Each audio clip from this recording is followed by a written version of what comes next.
ఇక్కడికి వచ్చిన మీడియా మిత్రులందరికీ, అలాగే అశ్విని దత్ గారికి, నాన్నకి అండ్ పెద్దలందరికీ నమస్కారం. అలాగే మా అక్కినేని అభిమానులందరికీ, తాతగారు అన్నట్టు అభిమాను దేవుళ్ళందరికీ నమస్కారం. నిజంగా ఎక్కడ మొదలు పెట్టాలో అర్థం కావట్లేదు. ఎందుకంటే ఈ సినిమాకి ఎన్ని థ్యాంక్ యూలు చెప్పినా నా టీంకి అన్ని థ్యాంక్ యూలు సరిపోవు. ఇది నాకు ఎంతో ఇష్టమైన కష్టమైన జర్నీ. ఇది ఇష్టం అంటే ఫస్ట్ నాకు కార్తిక్ అండ్ చందు నాకు ఈ ఐడియా చెప్పినప్పుడు చాలా ఎక్సైట్ అయ్యాను. ఆ తర్వాత మేము శ్రీకాకుళంలో అడుగుపెట్టాము, మత్స్యలేశంకి వెళ్ళాము. అక్కడ నాకు ఇది ఎంత కష్టమైన జర్నీ అవబోతుందని నాకు తెలిసింది. కష్టంతో పాటు ఎంత రెస్పాన్సిబిలిటీ ఉందో నాకు అర్థమైంది. ఎందుకంటే అక్కడ మత్స్యకారులని కలవటం, వాళ్ళ కష్టాలని తెలుసుకోవటం, వాళ్ళ లైఫ్, ఆ తర్వాత శ్రీకాకుళం యాస, మనం ఒక కమ్యూనిటీని రిప్రజెంట్ చేయటం, అదే కాకుండా ఒక అద్భుతమైన లవ్ స్టోరీ రాశాడు చందు. అండ్ అరవింద్ గారు పెట్టిన బడ్జెట్ దీనికి, అరవింద్ గారు వాసు పెట్టిన బడ్జెట్. అండ్ అదే కాకుండా ఒక యాక్టర్కి ఇన్ని క్వాలిటీస్, ఇన్ని ఆపర్చునిటీస్ ఉన్న ఒక రోల్ చాలా రేర్గా దొరుకుతాయి. కష్టం అనేది అందరు కష్టపడతారు, బట్ నాకు ఈ కష్టంలో ఎంతో ఒక రెస్పాన్సిబిలిటీ కనిపించింది. సో అది డెఫినెట్గా మనం ఫెయిల్ అవ్వకూడదు, ఎట్టి పరిస్థితుల్లో అది ఒక సక్సెస్ చేయాలనే ప్రయత్నంతో ఈ జర్నీ మొదలుపెట్టాము. అండ్ ఆ జర్నీ నా టీం ఎంతో నన్ను సపోర్ట్ చేశారు. So thank you so much. నిజంగా ఆ 7వ తారీఖు పొద్దున్న లేచిన వెంటనే నేను చూసిన రివ్యూస్ అయినా, ట్వీట్స్ అయినా, ఆడియన్స్ రెస్పాన్స్ అయినా, మీడియా మిత్రులు ఇచ్చిన రివ్యూస్ అన్నీ నాకు ఎంతో ఆనందం కలిగింది. సినిమా రిలీజ్ అయ్యే 3-4 రోజుల ముందు ఒక భయం మొదలైంది. అంటే ఈ ప్రయాణం పూర్తయింది, ఇప్పుడు ఆడియన్స్ చూసి రివ్యూ ఇవ్వబోతున్నారు, వాళ్ళు మార్క్స్ ఇవ్వబోతున్నారని, ఎలా ఉంటుందని ఏ సినిమాకి లేని ఒక భయం మొదలైంది. బట్ ఆ 4-5 డేస్లో నాకు ఇంకా గుర్తుంది, నాకు చందు, వాసు, అరవింద్ గారు ఎంతో ధైర్యం ఇచ్చారు.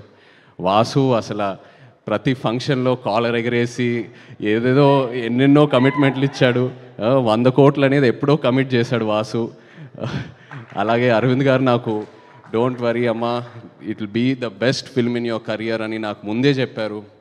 అండ్ నేను కూడా ఎంతో నమ్మాను. ఏంటంటే 100% లవ్ నా కెరియర్కి ఎలా ఒక బూస్ట్ ఇచ్చిందో, అలా ఈ సినిమా తండేల్ సినిమా నాకు అలాంటి బూస్ట్ వస్తుందని నేను ముందే చెప్పాను. అండ్ అదే జరిగింది. I really need to thank my team for that. Chandu, ఒక రకంగా నువ్వే నాకు ఒక ఛాలెంజ్ చూపిస్తావు, ఆ ఛాలెంజ్ని ఎలా దాటాలో నువ్వే నా చేయి పట్టుకొని తీసుకెళ్తావు ముందుకి. Thank you so much. ఈ తండేల్ సినిమా విషయంలో కూడా ఒక ద మోస్ట్ ఛాలెంజింగ్ క్యారెక్టర్ అని చెప్పొచ్చు. అలాంటిది నువ్వు నా పక్క నుండి అందరూ ఆ క్లైమాక్స్ సీను, జైల్లో ఉన్న సీన్స్ గురించి కాంప్లిమెంట్స్ ఇస్తున్నారంటే, మనం ఎన్నో వర్క్షాప్స్ చేసాం, బట్ ఆ సీన్ ముందు నువ్వు నాకు ఇచ్చే ఇన్పుట్స్, నా చెవులోకి వచ్చి చిన్న చిన్న ఇన్పుట్స్ ఇచ్చావు కదా, అవి నాకు ఎంతో హెల్ప్ అయింది. అలాంటిది సినిమా అంతా నన్ను ఎంతో సపోర్ట్ చేసి ముందుకు తీసుకెళ్ళావు. ఇప్పుడు స్టేజ్ మీద ఇంకో పెద్ద ఛాలెంజ్ ఏదో పెట్టావు. Thank you so much. And ఇంకో భయం ఏంటంటే, మనం 3వ సినిమా కలిసి చేయటం, మన జర్నీ ఎక్కడ పాడవకూడదని, ఎంతో ఒక పాజిటివ్ జర్నీ. సో ఇది మన 3వ సినిమా కలిసి చేయటం అని, ఇది ఇంత పెద్ద హిట్ అవటం అనేది ఎంతో ఆనందంగా ఉంది Chandu. I also wish you all the best. Just hope you grow, just keep growing and you definitely will. Thank you Chandu. అలాగే అరవింద్ గారు గురించి, వాసు గురించి ఆల్రెడీ ముందు చెప్పాను. ఒక భయం మొదలైంది, ఇంకో సినిమా వీళ్ళ సపోర్ట్ లేకుండా నేను ఎలా చేస్తాననేది ఒక భయం మొదలైంది. అంత కాంట్రిబ్యూట్ చేశారు ఈ సినిమాకి. అండ్ ప్రమోషన్ విషయంకి వస్తే, అంటే సినిమా విషయంలో ఎంత కాంట్రిబ్యూట్ చేశారో ఆల్రెడీ చెప్పాను, బట్ ప్రమోషన్ విషయంకి వస్తే ఒక సినిమా రిలీజ్ అయిన తర్వాత ఇంకా ఆడియన్స్లోకి ఎలా తీసుకెళ్లాలనేది ఫస్ట్ టైం నేను చూస్తున్నాను. గీతా ఆర్ట్స్లో వాళ్ళు చేసే ప్రమోషను, వాళ్ళు ఇచ్చే మా సపోర్టు, 2వ రోజుకే సినిమా రిలీజ్ అయిన 2వ రోజుకే థియేటర్కి తీసుకెళ్ళి జనాల్లోకి తీసుకెళ్ళాడు వాసు. అండ్ అది ఎంతో హెల్ప్ అయింది. ఆ ఆడియన్స్ వాళ్ళు రెస్పాన్స్ చూడటం, వాళ్ళ ఉత్సాహం చూడటం నాకు ఎంతో ఒక ఎంకరేజ్మెంట్ ఇచ్చింది. అండ్ ఆ ఎంకరేజ్మెంటే నాకు ఒక ఒక ఒక ఒక బూస్ట్ లాగా. ఎందుకంటే ఇంకా ఇంకా ఇంకా ఇంకా ఎన్నో పాత్రలతో ఆడియన్స్ని ఇంప్రెస్ చేయాలి, ఇంకా ఎంతో కష్టపడాలనే నాకు ఆ కాన్ఫిడెన్స్ వచ్చింది, అండ్ ఆ ఎంకరేజ్మెంట్ వచ్చింది అలా ఆడియన్స్లోకి వెళ్ళటం వల్ల. So thank you so much Aravind గారు అండ్ వాసు, నిజంగా ఎంతో ధైర్యం ఇచ్చారు. ఈ సినిమా రిలీజ్ డేట్ గురించి మాట్లాడేటప్పుడు చాలామంది అన్నారు ఫిబ్రవరి ఏంటి అన్సీజన్, అది థియేటర్స్కి రారు, ఇది అది అనేది. బట్ అరవింద్ గారు ఆ డేట్ మీద స్టిక్ ఆన్ అయ్యారు, లేదమ్మా ఈ సినిమాకి ఇదే కరెక్టు, డోంట్ వరీ అని. అండ్ ఈ విషయంలో కూడా మన తెలుగు సినిమా ప్రేక్షకులకి థ్యాంక్ యూ చెప్పాలి. సినిమా లవర్స్ అంటే తెలుగు సినిమా ప్రేక్షకుల తర్వాతే. ఏ సీజన్లో అయినా ఏ డేట్లో అయినా మనం ఒక మంచి కంటెంట్ ఉన్న సినిమా ఇస్తే ఎలా ఆదరిస్తున్నారో మీరు మాకు చూపించారు. Thank you so much.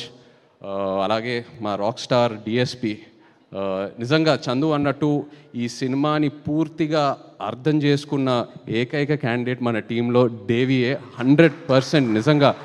ఎందుకంటే నేను ఫస్ట్ కాపీ చూసినప్పుడు మీరు ఆ బుజ్జి తల్లి పాట ఇంకో వర్షన్ ఇచ్చారే ఆ క్లైమాక్స్ సీన్కి, అది నిజంగా no one could have understood it better and you are in the film Devi. And నేను దేవితో దేవి స్టూడియోకి కూడా 2-3 సార్లు వెళ్ళాను మాట్లాడడానికి. నేను ఏదో సాంగ్స్ గురించి మాట్లాడదామని అక్కడికి వెళ్తే దేవి సినిమా గురించి ఎంత మాట్లాడుతూ ఉన్నాడో నాకు నిజంగా నా క్యారెక్టర్ గురించి ఇంకా ఎన్నో ఇన్పుట్స్ వచ్చినాయి. He is so much in to the film. And అలాగే మా డాన్స్ రిహర్సల్స్కి వచ్చి ఆయన ఎనర్జీ మాతో షేర్ చేసి ప్రతి ఈవెంట్లో ఆయన స్టేజ్ మీద ఎంతో ఎనర్జీ మాకు ఇస్తూ ఉన్నాడు. Thank you so much Devi. And మీరు అన్నట్టు Akkineni family will always be indebted to you. You given us blockbuster albums. Thank you so much. మా డిఓపి శ్యామ్ దత్ గారికి, ఎడిటర్ నవీన్ నూలి గారికి, మా choreographers Sekhar master, fight masters, అలాగే మా తండేల్ బాయ్స్ అందరు ఇక్కడ ఉన్నారు. Thank you so much to everyone, to all the actors here who have supported me and the entire direction team, production team. అలాగే కరుణాకరణ్ గారు, very happy to see you here. నిజంగా మీరు ఆ క్లైమాక్స్లో మీరు ఆ డైలాగ్ ఏదైతే చెప్పారో, మీరు నాతో ఎప్పుడున్నారని, అది అసలు తీసుకెళ్ళిపోయిందండి ఆ సినిమా ఎక్కడికో. అది చాలా చాలా బ్యూటిఫుల్గా చెప్పారు. ఆ ఒక్క డైలాగ్తో ఎంతో ఒక ఫీల్ తీసుకొచ్చారు క్లైమాక్స్లో. Thank you so much. అలాగే భాను, థ్యాంక్ యూ. కార్తిక్, శ్రీమణి గారు, thank you all so much. And yes, ఇంకో ఎన్నో ఫంక్షన్లు ఉన్నాయి. మనం తిరుపతికి వెళ్ళే ప్లాన్ ఉంది, అలాగే శ్రీకాకుళంకి వెళ్ళే ప్లాన్ ఉంది. సో ఇక్కడే ఆగదు ఈ తండేల్ ప్రయాణం. Thank you so much to the audience once again. Yes, thank you.